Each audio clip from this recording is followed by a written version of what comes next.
first governor of this state was an Ijaw man. And as far as Ijaw people are concerned, this is the point I'm going to make. The day that Rivers State was created out of the beehive of the political activities of our fathers, Arobiri and Co. 27th May 1967. That was the first liberation day of Rivers State. And for those of you who are old enough to know, it is not history. It is we, the Ijaw people, that are sitting relaxed in Zion, that are allowing the history to be eradicated. People are trying to make us to be amnesty. At that time, we did not only celebrate Liberation Day. There was a road called Liberation Road, which is Old Block Road. There is Captain Amangala, named after one of the war heroes that came physically with the Nigerian soldiers. There was the Liberation Stadium. We had liberation written everywhere. I have never, as an activist, seen a nation where people name a place after their struggle and subsequent generations come back later to rename it, to remove that history. We did it to ourselves. And I believe a time will come under this governorship, since we are beginning to recover our own, that we must name certain places to commemorate that history. For sure. Because we did not only create the independence Nigeria is enjoying today, it is our people who were in the forefront of creating the river states of today. Now the other thing I want to tell us is this. Why am I tracing this history back? For somebody who does not know, maybe a younger person, you will think when they say liberation, they are talking about events of last year. No, I am trying to trace the fact that we moved from the liberation of our hegemonistic national interest to our state interest. And now we are now battling ourselves to free ourselves from internal subversion and betrayal. And therefore, the events of 30th October last year actually were the second liberation of Rivers State. Freedom of Rivers State from the economic resources and assets that people wanted to steal and hold us captive. And so we have two liberations. One is the liberation that led to the physical creation of Rivers State. Two, the one led by Fubara that made us to resist the attempt to take away our independence from us.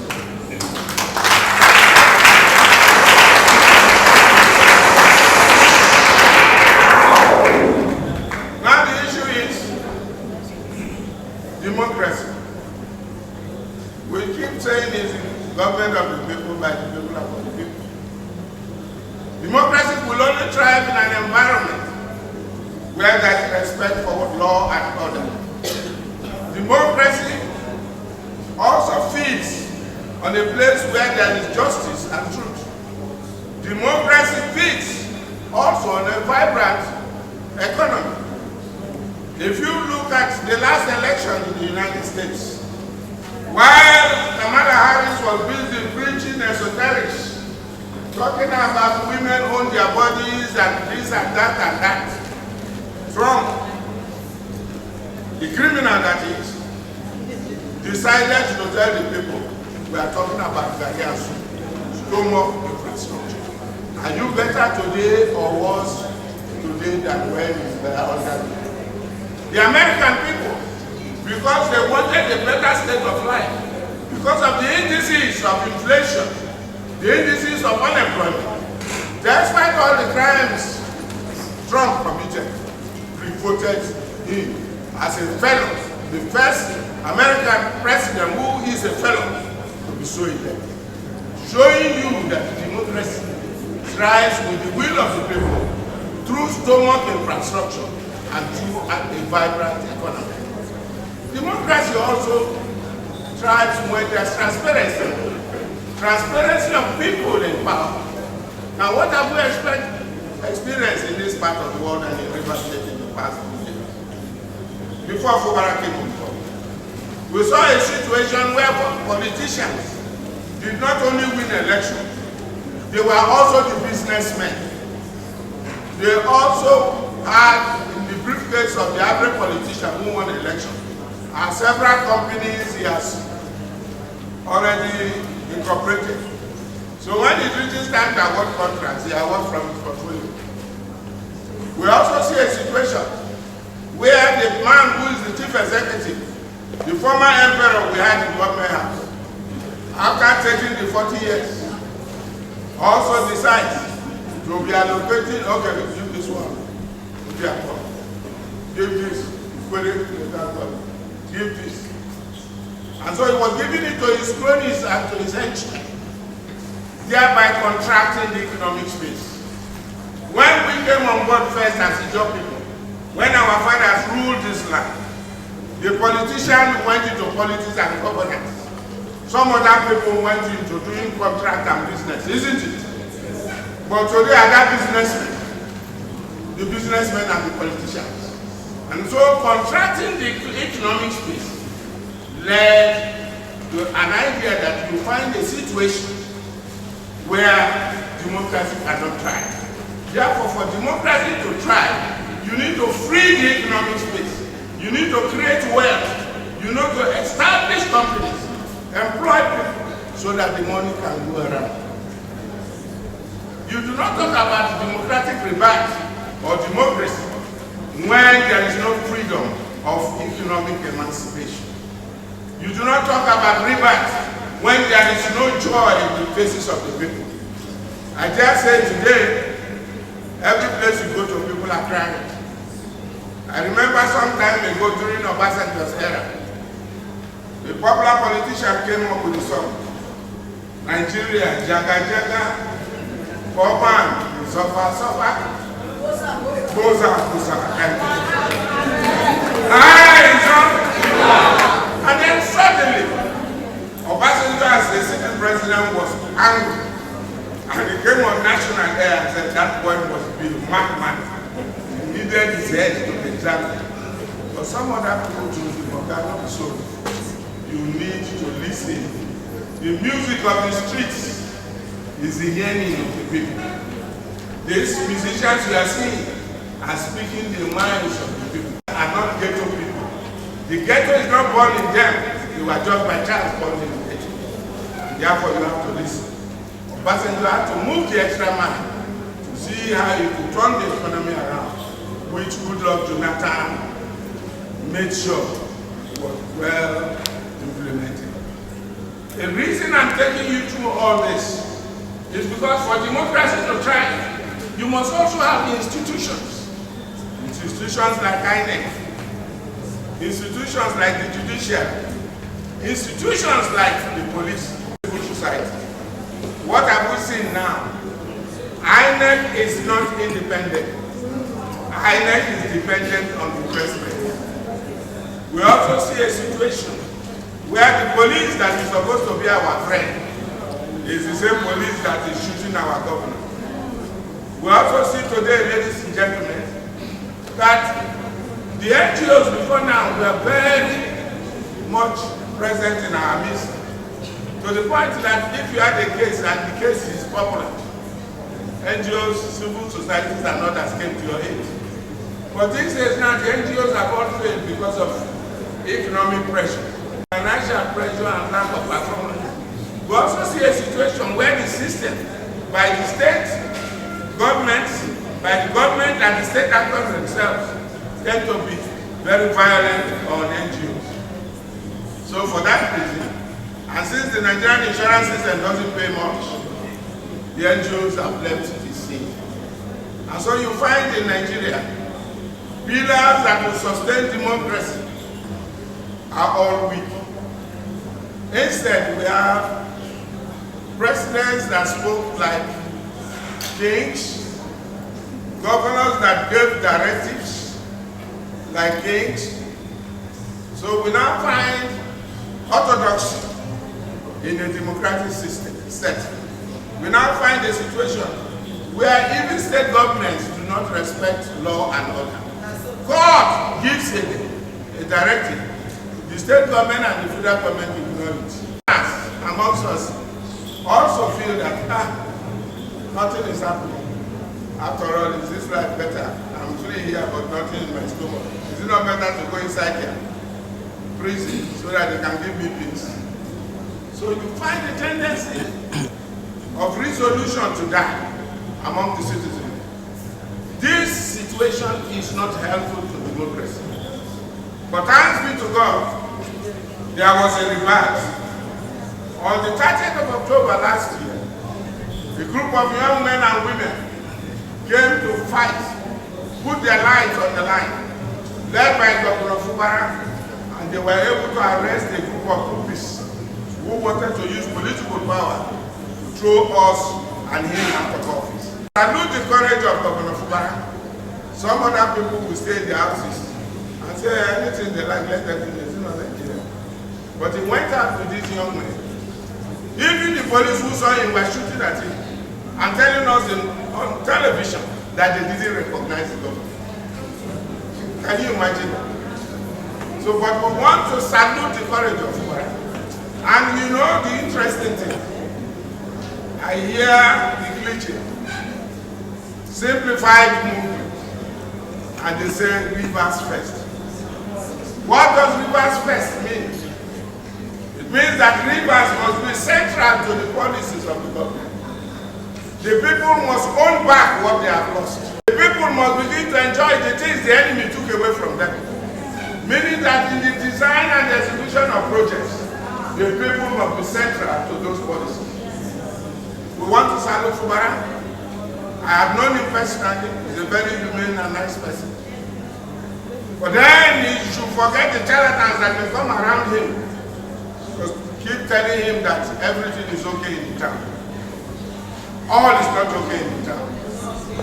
People are hungry. Society is at a loss and down the stream of hope. The Russians say it is hope that dies. The last thing that dies is hope. And when hope dies in the history of a nation, that nation is lost.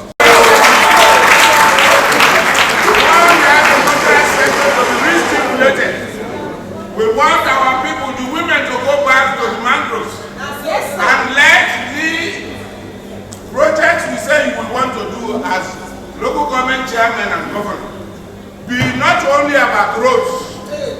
Let there be a serious stimulation of the agric economy. The agric economy can employ most of the people.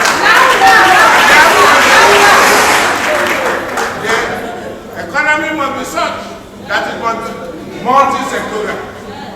And when we say multi-sectorial, while the agricultural sector is being stimulated, the blue economy, we, the rivers people are the owners of the blue economy. You cannot be part of the blue economy if you don't have a river and ocean participating. We own it. The Bayelsans, we the Ijaws own it. But the thing is that we have left it as a federal enclave. Just like we left petroleum to them. We must begin to think how we can farm on those seas, how we can grow food on those seas. The primary rice project is a project in which if you plant rice in the mangrove, you can feed the whole of West Africa. If we go back and invest in agriculture, if we go back and begin to employ our youth in industries, prosperity will return to the land. And therefore the tendency to only be giving topical treatment to a malaise that has an underlying pathology does not solve the problem. And therefore I pray and beseech the government of the day to broaden its dragnet of development, to include not only infrastructure, to include agriculture, to include blue sea economy, to include industrialization, to include the things that we must do to free ourselves from this level of slavery. I remember when I was president of the Ijaw National Club, some senior officials came from Abuja. They thought they were going to do me good. When I told them all these things like this, because the people are poor, let's see what we can do for them. They said they have brought me good news. And when I asked them what is the good news, they said they are going to teach our people how to repair umbrellas. and how to use tire to do slippers. I said, God forbid. I said, this sea, this mud flats, this marine division you have refused to develop, if developed, can employ the whole of our people. And therefore, when you see it, ladies and gentlemen, people who are not used to the sea are the people enjoying the benefits of the sea. The Bible says, go sinner, consider the ways of the ant and the wise. Let us not every time be criticizing Yorubas and Hausas and Igbos. Let us look at their techniques and develop our own super technique. They are trying to steal away the blue economy from us. But who are the people born in the sea and who grow in the sea? Our future is in the sea. And therefore we cannot leave what belongs, if there is any fatherland we own, it is the sea. And therefore, we must learn to utilize our mangroves, mudflats, and that is why I plead with all of us that we should not just look at economically river and people through recession. First and foremost, we know that we have a governor who is empathic, who is humble, who is sensitive. These are pillars of purposeful leadership. But in addition to that, he should free himself of those people who always go to him in government house to say, the people are very happy with you. Your Excellency, the people are very happy with you. And then when they go to their villages, they say, am I not better? Governor is very happy with our local government. Governor says we have delivered in Akati, we see us soon. And so you find out that when the governor actually appears one day, the people are not with him. But we know that we all love Fubara. Fubara is a dream come true. Fubara is the engine of the government. And so we must advise him. He should throw away those people that are blocking him to stay in government and say no. He should reach out using back channels to the community and get feedbacks. All is not well. There is poverty in the land. And that poverty is palpable. There is death in the land. And at 2 occasions, driving past in Port Harcourt, seeing people fall down, fainting and dying. This cannot be acceptable under an Ijaw man's leadership. Because we Ijaw people are good at innovating, we plead with our amiable governor to sit down and look at this economy, so that history will have it. That when Obasanjo and Naira couldn't do anything, and the German called Jonathan did it. When the former governors in River State couldn't help River State, and the German called Fubara fixed it. Next is the next one. And therefore the rebirth we are looking for, the democratic rebirth we are looking for, can only happen with people like Fubara and the humane. But then, ladies and gentlemen, let us also help people. Some of us talk too much. We should be measured in the way we talk, and we should be careful in our engagement. We should be measured also in our steps. For those Ijaw people who think that they can go outside the job to attack Fubara, I plead with them to come back home. They are prodigal sons. They do not represent the interest of the job. They must therefore begin to come back home and say we are sorry. We on our part, we want to say that what happened on 30th of October 2023 was not a fight between House of Assembly and the government. It was a fight between a group of young men who felt that this state belongs to their father and themselves, and therefore wanted to use a group of 27 lawmakers to create mischief. Thank God we stopped them. In stopping them, we made sure that they didn't run away with our common patrimony and commonwealth. In stopping them, we made sure that the river's money remained in River State. In stopping them, we made sure that that money should be used for our development. Therefore, Fubara, I plead with you as governor that we know that projects cost more in the marshlands. but it is also factored in the budgets of the federal government and education. Terrain and environment is factored in. Therefore, do not look at the cost of projects in the marshlands. Do the project in our land. Also, make sure that we too have similar beautiful bridges and projects. We need development. And we need development in all areas of River State. From the marshland to the mangrove, to the edge of the sea, down to the mainland. Everybody needs development. Therefore, let us not say, because it is 10 times more expensive to develop a road in the marshland than in a place like Ahoda. We need the Ijaw people. The Ijaw people have been praying since God has answered our prayers. And today, we celebrate victory. Today, we celebrate joy. Today, we celebrate Fubara as God said. Therefore, let Fubara rise. Let the Ijaw people follow him like they follow their forefathers and begin to make sure that the Ijaw interests are protected. And to begin to make sure that the Ijaw remains in the forefront. Whether you like it or not, I was telling somebody the other day, the Ijaw people are the people who move things in Nigeria. We talked about Umbade. Our brother is there. No sooner we finished Umbade, they now did entities. They too have started doing regional commissions. No sooner we bring an idea, we talk about states. Our father never fought for states. We got 12 states. Suddenly they are the people now enjoying most of the states. We fought for local government. Suddenly Kano has 43 local governments, even after being balkanized. We are the original thinkers. We must think this process through and make sure that our land is free.